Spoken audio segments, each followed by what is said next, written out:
दोस्तों आज के हमारे इस वीडियो का टॉपिक है difference between kilowatt and KVA. मतलब कि किलोवाट और केवीए इन दोनों में क्या अंतर होता है। दोस्तों यह क्वेश्चन इलेक्ट्रिकल के इंटरव्यू के नजरिए से भी काफी ज्यादा इंपॉर्टेंट है। तो इस वीडियो के अंत में मैं आपको हमेशा की तरह इंटरव्यू के अंदर आपको क्या बोलना है वो भी आपको बताऊंगा, जो आप इंटरव्यू में बोल के अपना इंप्रेशन काफी अच्छा बना सकते हो। तो दोस्तों आज के हमारे इस वीडियो को स्टार्ट करते हैं। दोस्तों सबसे पहली चीज आपको यहाँ पे दो वर्ड दिख रहे हैं, एक तो दिख रहा है हमारा किलोवाट और एक दिख रहा है आपको केवीए। तो दोस्तों पहले हम थोड़ा इन दोनों को समझ लेते हैं क्या कि ये दोनों होता क्या है इलेक्ट्रिकल के अंदर।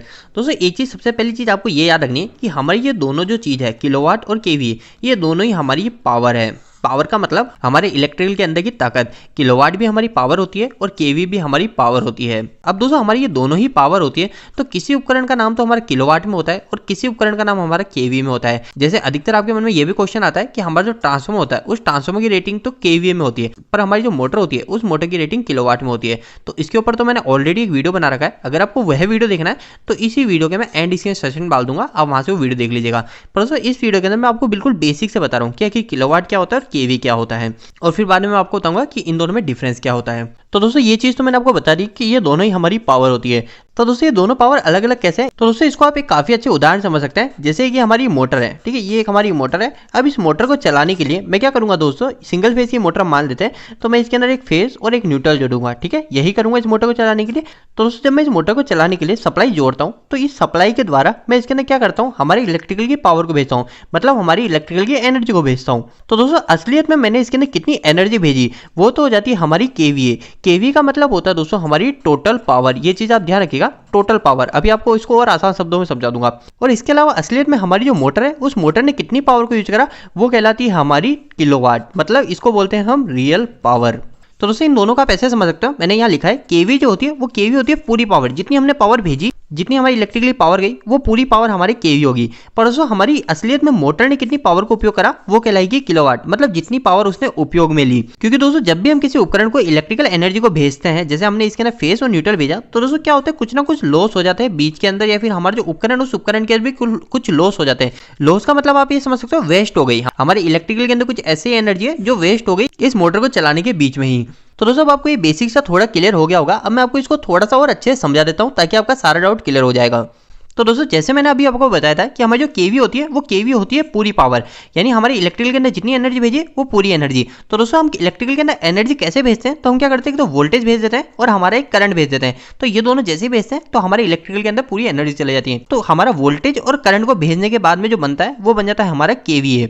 करंट को हम आई से प्रेजेंट करते हैं, इसलिए मैंने यहाँ आई लिखा है। इसके अलावा आप ऐसे भी लिख सकते हैं वोल्टेज इंटू ए एम्पियर, ठीक है, तो ये हो गया वीए। पर दोस्तों इसके अलावा हमारा जो किलोवाट होता है वो किलोवाट मैंने आपको बताया था कि आखिर हमारी मोटर ने कितनी पावर को उपयोग में लिया। तो हमारी मोटर ने वोल्टेज भी गया मोटर के अंदर, एम्पियर भी गया। पर दोस्तों हमारी जो मोटर होगी उस मोटर के अंदर कुछ लॉस होते हैं। कुछ लॉस का मतलब जैसे मैंने आपको बताया कुछ वेस्ट पावर।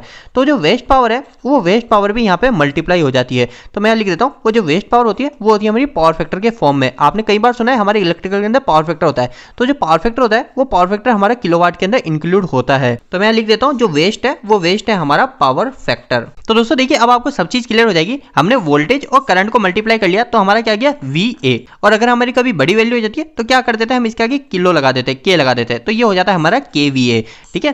पर दोस्तों किलोवाट के केस में होता है ये होता है हमारा W, मतलब ये होता है वाट। तो ये वाट के इसके अंदर हमारा जो पावर फैक्टर होता है, यानी हमारी जो वेस्ट पावर होती है वो वेस्ट पावर भी मल्टीप्लाई होती है। इन तीनों को मल्टीप्लाई करता हूं तो आ जाता है हमारा वाट, और अगर बड़ी संख्या है तो इसलिए मैं यहाँ कर देता हूँ ये भी किलोवाट। दोस्तों एक बात जान लीजिए, अगर आप इस बात को इंटरव्यू के अंदर बोलोगे तो आपका जो इंप्रेशन है वो ऐसा लगेगा कि आपको प्रैक्टिकल नॉलेज है। तो दोस्तों हमको ये चीज ध्यान रखनी है, हमारी जो केवी होती है वो केवी उस उपकरण की रेटिंग होती है जो आउटपुट में हमारी इलेक्ट्रिकल एनर्जी को निकालती है। जैसे ये है कि हमारा कोई उपकरण है, इस उपकरण के इनपुट में हमने जो सप्लाई दी वो दी इलेक्ट्रिकल की सप्लाई, ठीक है, और इसकी जो आउटपुट में सप्लाई निकल रही है वो वापस से निकल रही है हमारी इलेक्ट्रिकल की सप्लाई। तो दोस्तों इसकी जो रेटिंग होगी वो हो जाएगी हमारी KVA के अंदर। पर दोस्तों अगर वही बात करें कि हमने इनपुट में तो दी electrical energy 3 phase supply, single phase supply कोई सी भी दी, पर आउटपुट में जो हमको मिली वो मिली हमारी मैकेनिकल एनर्जी। तो जो भी ये उपकरण होते हैं उनकी जो रेटिंग होती है उनकी रेटिंग हो जाती है हमारी किलोवाट के अंदर। दोस्तों अभी आपके मन में ये क्वेश्चन आ गया होगा कि किलोवाट के केस में तो समझ आ रहा है कि हमारी जो मोटर होती है वो मोटर आउटपुट में मैकेनिकल एनर्जी निकालती है, तो इसकी रेटिंग किलोवाट में हो गई। पर हमारी जो एमसीबी होती है या फिर हमारा जो भी सर्किट ब्रेकर होता है, वो सर्किट ब्रेकर भी आउटपुट में तो इलेक्ट्रिकल एनर्जी को ही निकालते हैं ना, तो उनकी रेटिंग केवी में क्यों नहीं होती है? तो दोस्तों एक चीज़ ध्यान रखिएगा, हमारे जो सर्किट ब्रेकर होते हैं, जैसे बड़े सर्किट ब्रेकर जैसे एसीबी हो गया, वीसीबी हो गया, तो उन सब की रेटिंग तो हमारे केवीए के अंदर ही होती है।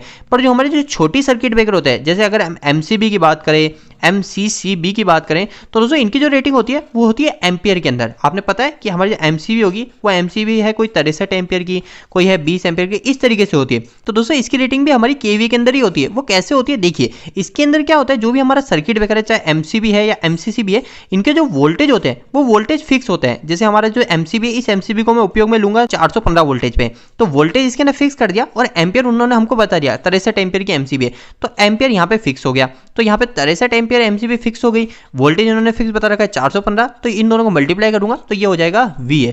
पर हमारी जो एमसीबी होती है ये छोटे एम्पियर में उपयोग में ली जाती है, तो इसकी रेटिंग VA में ही फिनिश हो जाती है। अगर इसकी रेटिंग 1000 के ऊपर जारी होती है तो यहाँ पे केवी आ जाता, तो ये उपकरण भी हमारा केवी के अंदर ही आता है। मतलब आपको इतना सा ध्यान रखना है कि ऐसा उपकरण जो आउटपुट में इलेक्ट्रिकल एनर्जी को निकाल रहा है वो उसकी रेटिंग हमेशा हमारे केवीए में होगी। इसके अलावा आप एक और चीज भी याद रख सकते हैं कि जिस भी उपकरण की नेम प्लेट पे चाहे वो मोटर हो या फिर कोई भी उपकरण हो, उसकी नेम प्लेट पे अगर आपको पावर फैक्टर की वैल्यू दिख रही है ना, पावर फैक्टर की वैल्यू दिख रही है कि पावर फैक्टर इसका 0.8 है या पावर फैक्टर इसका 0.9 है, ऐसा दिख रहा है कि इसके अंदर वेस्ट पावर कितनी है, तो उसकी रेटिंग आपको हमेशा किलोवाट के अंदर ही मिलेगी।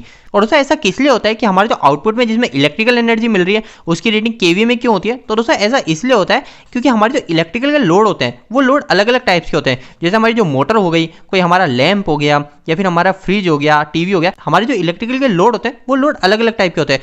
तो इनके अंदर हमारी जो पावर वेस्ट होती है वो पावर वेस्ट हमेशा फिक्स नहीं होती है, किसी के अंदर ज्यादा होगी, किसी के अंदर कम होगी और किसी के अंदर होगी ही नहीं।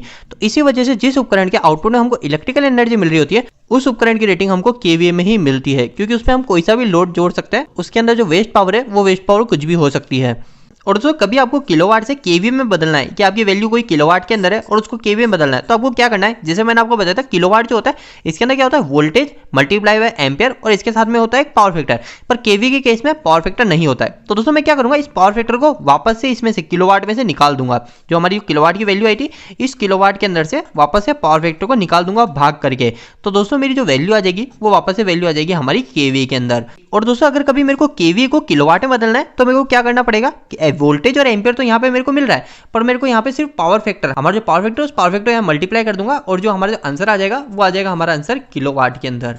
तो दोस्तों अगर आपसे इंटरव्यू के अंदर इसके बारे में क्वेश्चन किया जाता है कि वो किलोवाट और केवी में क्या अंतर होता है, तो आपको सिर्फ एक लाइन बोलनी है, the difference between kilowatt and KVA is the power factor. मतलब कि हमारे किलोवाट और केवीए में जो डिफरेंस होता है वो सारा का सारा पावर फैक्टर के ऊपर ही होता है। और इसके साथ में आप ये भी लाइन बोल सकते हो, KV is known as total power. मतलब हमारी जो केवी होती है वो केवी हमारी पूरी पावर, टोटल पावर होती है, and the kilowatt is the real power. पर हमारी जो किलोवाट होती है वो किलोवाट हमारी रियल पावर होती है कि हमने कितनी उपयोग करी पावर, वह पावर होती है। तो दोस्तों उम्मीद है कि आज के इस वीडियो के माध्यम से आपको कुछ बेहतर जानकारी मिली होगी। दोस्तों आपको यह वीडियो कैसा लगा, इस वीडियो को लाइक करके जरूर बताना। अगर आपका कोई भी सवाल इस वीडियो के प्रति इलेक्ट्रिकल जुड़ा है तो आप मुझे नीचे कमेंट बॉक्स में कमेंट करके पूछ सकते हैं। इलेक्ट्रिकल वीडियो अगर आप हिंदी में देखना पसंद करते हैं आज हमारे चैनल को सब्सक्राइब कर लीजिए। आज के लिए इतना ही, धन्यवाद।